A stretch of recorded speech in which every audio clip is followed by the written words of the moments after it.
Приветствую всех на канале Магия Песка. Мои дорогие зрители, меня зовут Ольга, и сегодня для вас я сделаю отсыпочку на такую тему. Какая правда вам скоро откроется? Загадайте, пожалуйста, на себя, и пусть нужная информация, пусть нужная правда, правдивая правда вас, мои хорошие, найдет. Я прошу высшие силы дать мне возможность ответить на все ваши вопросы и послать для вас только лишь самую важную, нужную и полезную информацию.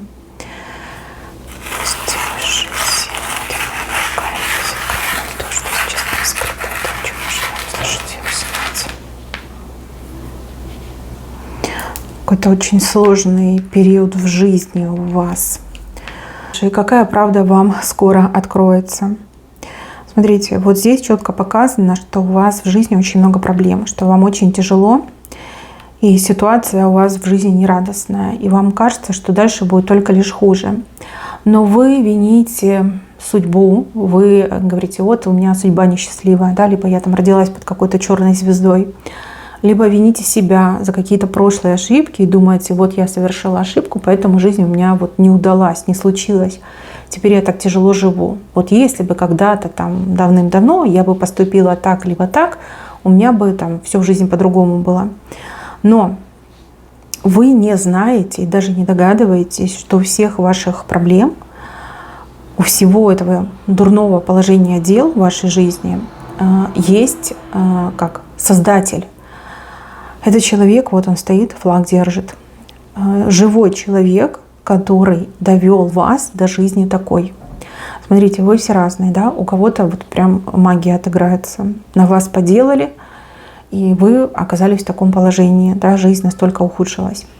У кого-то отыграется, что у вас есть враг, и этот враг всеми правдами и неправдами наводил на вас тень, с кем-то в сговор входил, кого-то подбивал, кого-то подговаривал, клеветал, выкручивался, деньги платил, да, вот лишь бы у вас там прям все плохо было, чтобы вас там и с работы уволили, чтобы там личная жизнь у вас разрушилась, чтобы вас люди не принимали, чтобы вас вообще никто не воспринимал, и от вас вот прям шарахались, как от прокаженной, либо от прокаженного. То есть человек сознательно платил деньги, участвовал в сговорах, вот лишь бы у вас все было плохо. И также может отыграться, что человек специально толкал вас в пропасть, ну типа якобы вам помогал, на самом деле толкал вас в пропасть. Это может быть из-за ментальных проблем, да, у человека могла быть на вас обида, и человек такой, о, ты меня обидела, я тебе жизнь испорчу. Либо у человека могла быть зависть к вам, да, и человек такой, ты типа талантливая, ты типа красивая, ничего, я тебе вот покажу, я вот все сделаю, лишь бы у тебя сплошные неудачи были, да, чтобы ты вот в жизни разочаровалась, чтобы тебе вообще ничего не хотелось, и чтобы ты сама себя винила. Видите, флаг держит, празднует свою победу. То есть в сегодняшнем дне у вас ужасное текущее положение дел, вам очень плохо.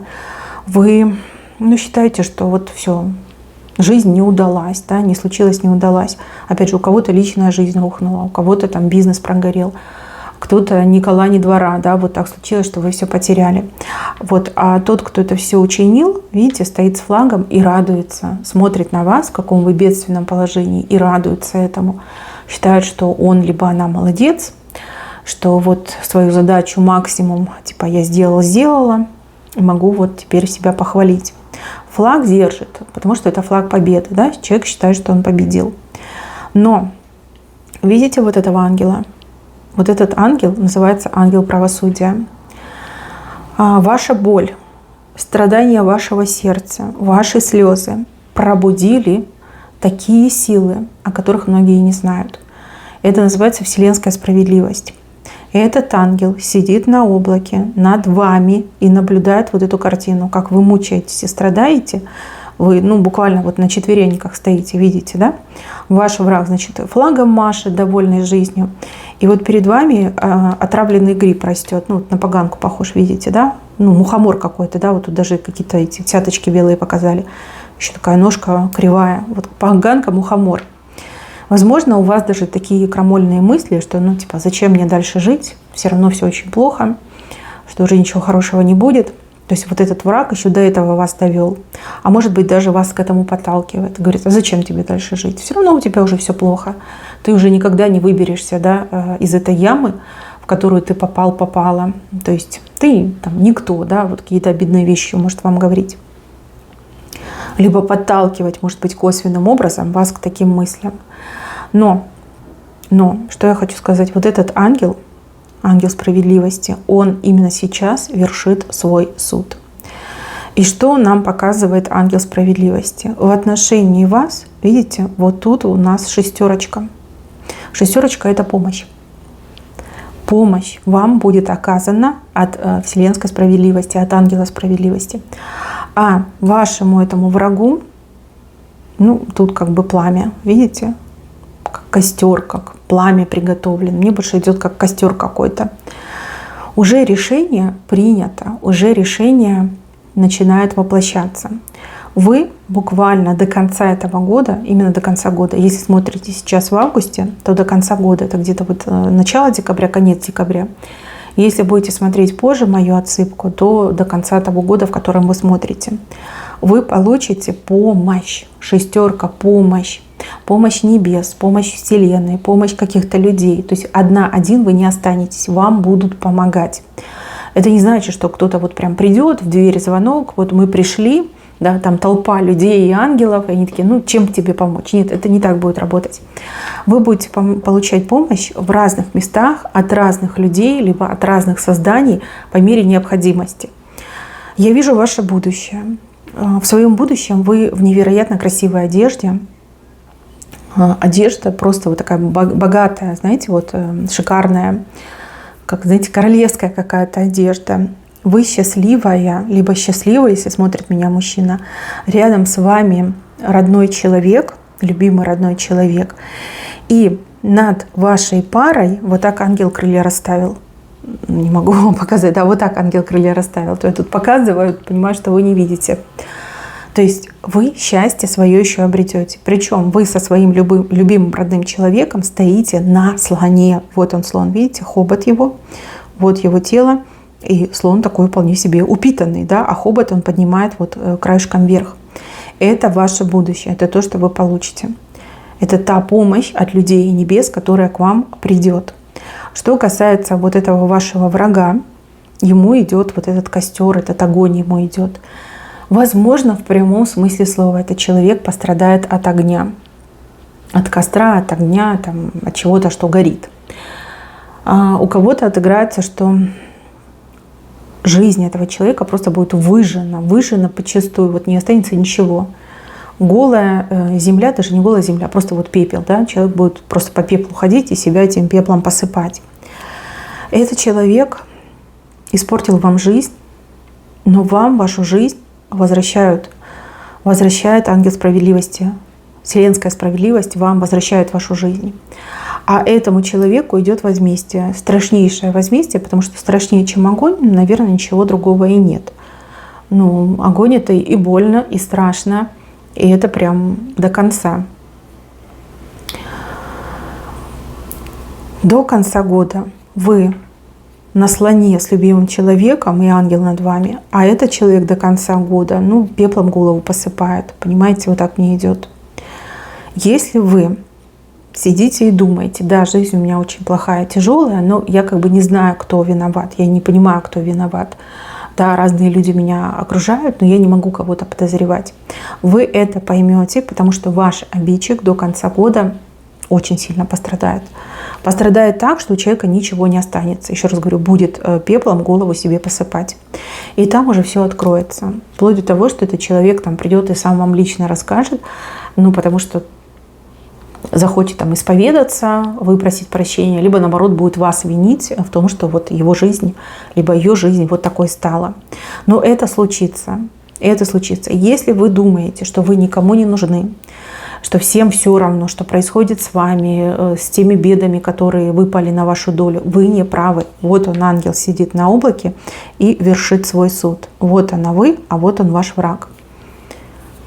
Это происходит в моменте здесь и сейчас. Вы попали на это видео для того, чтобы узнать об этом. Да? От вас это, понятное дело, скрыто, но вы пришли на это видео, вас сюда привели ангелы для того, чтобы вам это сказать. Вам ничего делать не надо. Все сделает вот этот ангел справедливости. Вам делать ничего не надо. Просто дождитесь своего времени.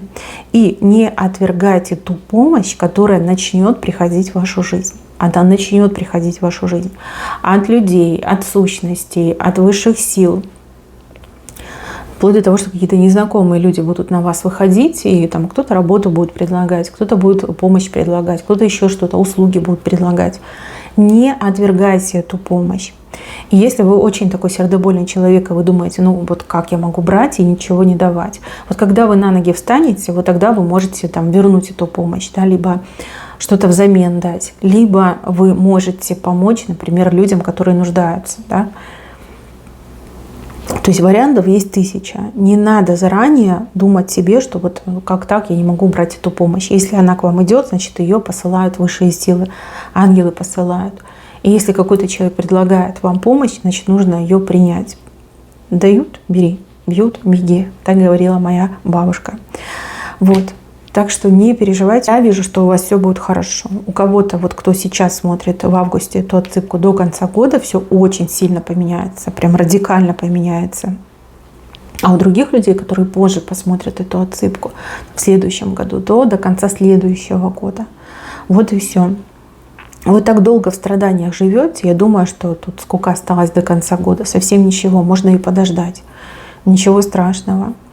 Но главное, что справедливость придет, справедливость восстановится, и вы наконец-таки заживете своей жизнью, той судьбой, которая вам была на роду положена. Да? Вот как вам прописали при вашем рождении, либо до вашего рождения, вот так вы и будете жить. Вас я вижу очень счастливой, либо счастливым, и с вами родной человек. Родной, любимый родной человек. И ангел защищает, еще и на слоне стоите. Вообще идеально. Мне очень жаль, что вам пришлось испытать все эти муки и страдания. Но, с другой стороны, справедливость будет восстановлена. Вы же в будущем не будьте так легковерны и не сдавайтесь перед трудностями. Просто не сдавайтесь, боритесь до конца. Поверьте, вам есть за что бороться. И вам есть ради чего жить. Дальше, мои хорошие, правда, о которой вы скоро узнаете. Но эта правда касается какого-то человека очень плохого и холодного. Человек, который, ну вот знаете, как одиночка, да? Одиночка, отшельник.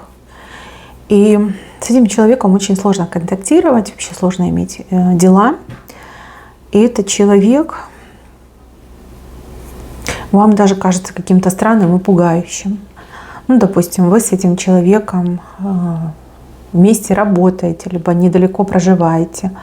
Возможно, там, при каких-то обстоятельствах вы контактируете, либо встречаетесь. И этот человек вам кажется действительно странным и подозрительным, но окажется, что этот человек очень хороший, очень добрый. И этот человек к вам относится с любовью, либо с какой-то отеческой любовью, там, с материнской любовью, у кого-то еще отыграется. У этого человека, кого вы считаете нелюдимым, холодным отшельником, очень тяжелое прошлое, очень трагичное и тяжелое прошлое. И человек, чтобы вот не сойти с ума, просто решил меньше общаться с людьми, да, вот закрыться от людей, чтобы не расспрашивали, да, чтобы там лишний раз не срываться, не уходить там в слезы, в истерику. Просто решил закрыться. Мне идет, что этот человек над собой работает, возможно, получает какие-то медицинские там, препараты, либо какое-то лечение, может, терапию какую-то получает. И скоро вот раскроется информация по поводу этого человека. Возможно, человек сам вам расскажет, что вот у меня такая беда в жизни случилась, и я не хотел там ни с кем общаться, не хотела ни с кем общаться, вообще никого не хотела видеть, но там, терапия помогает, да, медикаменты помогают, теперь мне легче. Я вижу, что с этим человеком вы будете очень дружны в будущем. Очень дружны. И этот человек, он настолько вот честный, добрый. И очень такой, знаете, вот как теплый, родной мне даже идет. То есть подружитесь настолько, что вы как семья станете, да, как родные люди станете. Причем это может быть и мужчина, и женщина. Это уже не важно. Важно, что сейчас вы этого человека считаете странным, подозрительным и опасным. Но в будущем, когда вы все узнаете, вы будете очень близки, очень дружны и будете благодарить небеса за то, что вот этот человек в вашей жизни появился. Потому что лучше друга либо подруги вообще во всем мире не найти. Но у человека очень трагичное и страшное прошлое, из-за которого человек сейчас ходит, вот нелюдимый мне идет, нелюдимый отшельник, закрылся ото всех. Вот когда лечение начнет помогать, оно уже помогает, да, человек немножко придет в себя, тогда вся правда и раскроется. Очень близки будете, прям всем сокровенным будете делиться и будете прям уверены, что это как в банке, как в сейфе, да, никто никогда не узнает. И у человека есть мудрость, и эта мудрость тоже будет вам дана. От этой мудрости вам будет дано, да, человек с вами будет делиться, человек вам будет рассказывать. А еще мне идет, что это человек какой-то непростой, то есть, возможно, там, ну, семья какая-то, да, непростая, может, связи у человека есть. Возможно, человек даже причастен к каким-то там сильным мира сего, да, вот есть какое-то такое, как коннект, да, завязочка есть. Но это уже время покажет. Сейчас вы этого человека боитесь, да, либо испытываете напряжение, когда этот человек рядом.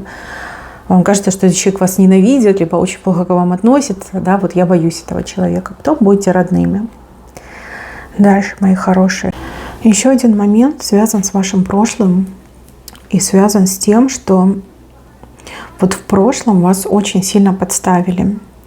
Даже не просто подставили, а вот человек, который был с вами рядом, кого вы очень сильно любили, как будто бы этот человек поверил в ложь, и вместо того, чтобы там, прийти к вам и с вами поговорить, да, вас спросить, этот человек предпочел пуститься во все тяжкие, там, обидеться на вас, обозлиться, либо человек просто не выдержал, да, и начал, например, там пить, допустим, да. Ну вот, мне идет, что это пара была, да, вы были в паре,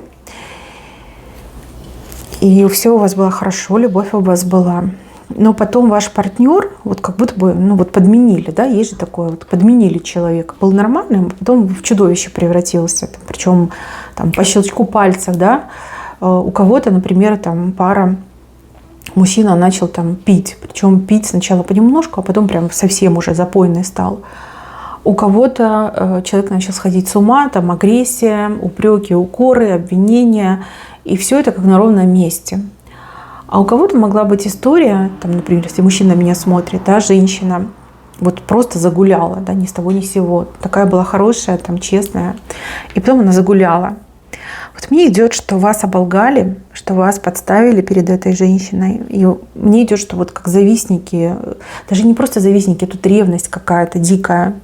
Кто-то очень сильно ревновал к тому, что счастье есть. У вашей пары есть счастье, да, то есть вы друг друга любите, у вас все хорошо, вы вот ходили и светились. Вы очень красивая пара, вы действительно друг друга очень сильно любили, и вы ходили и светились. А кто-то прям слеп от вашего счастья, от вашего этого сияния. И человек такой, сейчас я вам устрою, да?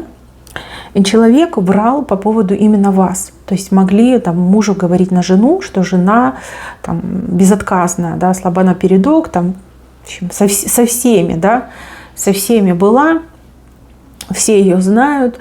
И, в общем, там такая, что клейма негде ставить. Женщине могли на мужчину наговорить, что мужчина, там у него незаконные дети, что он там лечился, и то, и сё, и он там причастен к каким-то ужасным вещам, и женщина просто вот не выдержала, да, и такая, раз ты такой, и я буду, значит, тебе мстить, я тоже пойду в загул. Но вот мне идет, что из-за ревности, из-за того, что кто-то не мог видеть ваше счастье, именно вас, вот кто смотрит эту отсылку, мужчина вы или женщина, оговорили.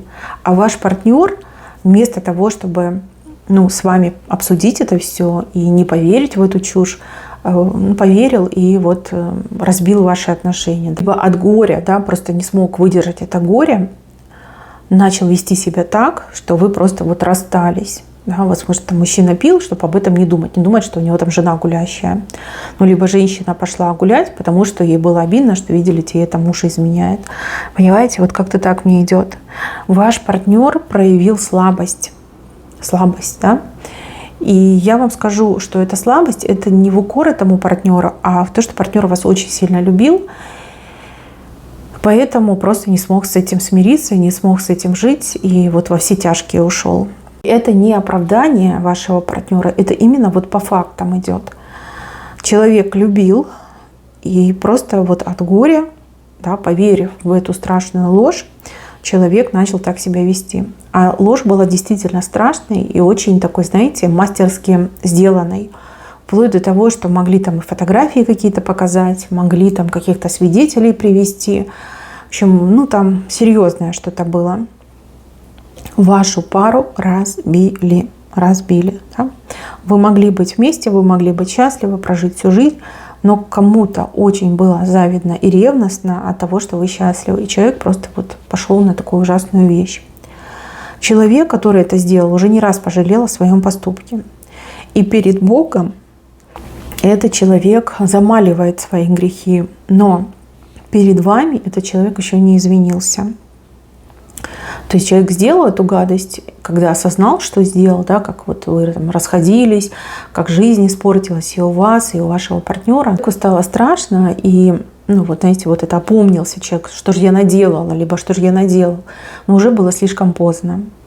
Но перед Богом этот человек там пытается как-то вымолить прощение, там постоянно сам себя обвиняет, какие-то аскезы мне вот идет, берет, в каких-то там лишениях даже себя заставляет жить. Но опять же, перед вами вина еще не искупилась. И этот человек еще к вам придет и все вам объяснит и скажет, что вот твой бывший, как бы, он спился из-за меня, потому что я там наговорила, либо наговорил. Ну, либо там твоя бывшая загуляла, потому что это я там типа вмешалась, либо вмешался, и, в общем, все вы еще узнаете. Ну, честно, вы уже не будете сердиться на этого человека.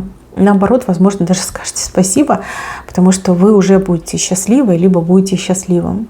Это, конечно, ужасно все, но я вижу, что вы зла не будете иметь. Не будете иметь. Ну, может быть, времени много прошло, ну, а может быть, вы увидите, в каком состоянии этот человек, да, как он об этом всем рассказывает, либо она рассказывает, и вы такая, типа, ладно, как бы проехали, да, это уже не изменить, это уже случилось, уже много лет прошло, ну, что об этом говорить. Даже вот вижу, что кто-то сможет простить, найти в себе силы и простить. Конечно, это очень неприятный момент, но тем не менее, да, вот вас тронет, что человек так сильно пожалел о своем поступке. В принципе, да, каждый может ошибиться, но цена ошибки — это было ваше счастье. Ну, либо там прекрасное детство ваших детей, которые, например, наблюдали, как родители разводятся. То есть, как бы, да, там есть что спросить, но вы не сильно будете там заострять этот момент и не будете там настаивать на каких-то там ужасных карах для этого человека. То есть человек уже сам себя наказал. Тогда была ревность, которая слепила, а теперь уже, как знаете, совесть, которая просто вот ни на секундочку не оставляет в покое. Так, дальше. А вот тот момент связан с работой. Как работа, карьера, давайте так скажем. Смотрите, вы все у меня разные. Этот рисунок, его можно прочитать как справа налево, так слева направо. Смотрите, если вы работаете по найму, то, скорее всего, это не ваша история. И вы созданы просто для того, чтобы быть предпринимателем, предпринимательницей, да? Именно работать сам на себя, быть себе и сотрудником, и начальником, никому не подчиняться, идти своим путем. То есть вам откроется, что у вас есть талант организатора, исполнителя, там, креативного какого-нибудь специалиста, который может придумать какие-то уникальные вещи. Вам это откроется. У других же наоборот. Люди вот все время хотят, вот я хочу там бизнес, меня туда тянет, я там рождена, чтобы бизнесом заниматься. А вам откроется, что вы классно работаете в команде, что вы можете сделать блестящую карьеру, работая на кого-то. Но тут важно, знаете, чтобы вы занимались тем делом, которое вам нравится, чтобы вы были влюблены в свою работу. Потому что вы такой человек, вы без любви, без страсти не можете. То есть если вас заставляют, либо вы по необходимости начинаете работать, то у вас просто сердце не лежит, и вы, да, вы работаете, но вы не на полную работаете. Сердце просто закрыто к этой работе. Поэтому нет успеха, поэтому нет этой энергии, нет этого как фейерверка, вспышки нет. Поэтому и карьерно вы не растете. и вам так тяжело. Но если вы будете работать по любви, на любимой работе, прям будете увлечены тем делом, которым будете заниматься, то вы именно в команде можете очень высоких высот достичь, да, вот прям выйти в топ-менеджмент. Вам это тоже откроется. Я не могу сказать, как вам это откроется, но я вижу, что откроется. Одним откроется, что вы рождены для того, чтобы быть, ну, как фрилансером, да, независимым предпринимателем и все делать самой либо самому. А у кого-то откроется, что вы рождены для того, чтобы именно в команде работать. Но работать на любимой работе, заниматься любимым делом. Вот только при таком условии вы будете очень успешны. И еще ближе к Венцу есть знак магии, есть знак дара. Вы все разные, у каждого свой дар, у каждого своя способность. У кого-то талант, да, а у кого-то магические способности, эзотерические способности. Смотрите, возможно, вы в себе это ощущали, подозревали. Через сны, через предчувствия, через видения. Кто-то там в караоке поет, да, и там голос красивый. Вы слышите музыку, вы видите цвета, вы, возможно, там, не знаю, какие-то шедевры создаете своими руками. То есть у вас есть либо талант, либо способность. Но вы в это не верите, либо вы боитесь в это поверить. Может быть, вы такой человек скромный, самокритичный, и вы это отрицаете, говорите, да ну нет, как бы, да, может быть, у меня там что-то есть, но не сильно. Смотрите, идет ситуация, которая полностью раскрывает вашу способность, либо ваш талант. Ситуация, которую дают вам высшие силы. Ну, не просто дают, посылают, скажем так. Через какого-то человека, посланника небес, ваша способность, ваш уникальный дар, либо ваш талант будет раскрыт. И раскрыт не только для вас, но и для всех остальных людей, которые вас окружают. Так, чтобы не только вы сказали, да, я типа могу там, целительством заниматься, либо я могу, там, не знаю, писать картины, но и чтобы другие люди тоже ахнули и сказали, да, ты можешь. Вот как-то так мне идет. Через посланника. Посланник спровоцирует ситуацию, когда ваш талант раскроется. Либо именно этот посланник обнаружит ваш талант. Вот так мне идет. У вас встреча с этим человеком, она уже не за горами. Ну, можно сказать, что человек вас раскроет, да, распаковку вас сделает, и уже и вы, и другие люди все будут понимать, насколько вы талантливы, либо способны. Мои хорошие, на этом у меня все. Берегите себя. Спасибо всем за внимание. Всем пока-пока.